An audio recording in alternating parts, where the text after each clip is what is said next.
this is where we're at today. So, apparently, this entire system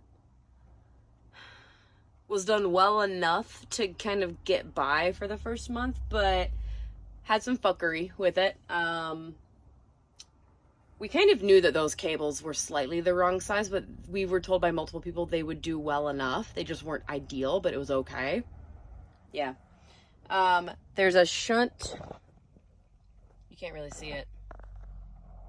That little thing right there. It's supposed to apparently only have one thing attached to it. One. I don't know, I think I see like 4.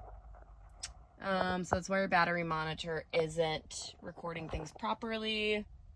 Apparently Renogy just isn't the best brand to get, so we might be, this inverter that says 3000W on it, upside down here, is a Renogy inverter, and sorry, I'm holding up the bed because we didn't think when we put the shelf in over the bed, the struts now can't lift up quite high enough to actually hold it on its own.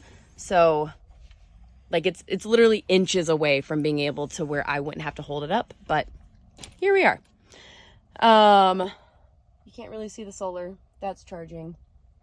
But anyways, yeah, that inverter doesn't have any protection in it, meaning if the system gets overloaded for any reason, or if something happens, it can't, like, it doesn't protect anything. It just kind of, what's the word I'm looking for? Trips. So that happened at 4:44 last night, mixed with the fact that the battery monitor wasn't working. So then something happened and they drained. Like, the battery monitor literally went from saying 100% full to like 0, and like very dead. So we're on hour 4 and they are maybe 2% charged right now. And we've been in full sunlight. We've actually been in sunlight for longer than that, but the first 2 hours were fog. So 4 hours of full sunlight. So yeah, I've been going back and forth with someone who came highly, highly recommended and that I've worked with briefly before, because the professionals, there are 2 different ones. One that helped me set up the outlets and the battery and the inverter and the breaker box, all that fun stuff. And then another one that did the solar, because I was like, well, those are things that I want to make sure they're done correctly, right? I don't want to fuck them up.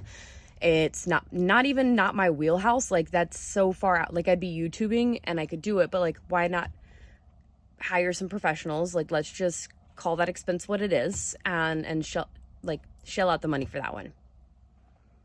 So glad I spent thousands of dollars on people who couldn't read the manuals and get the right cables and everything.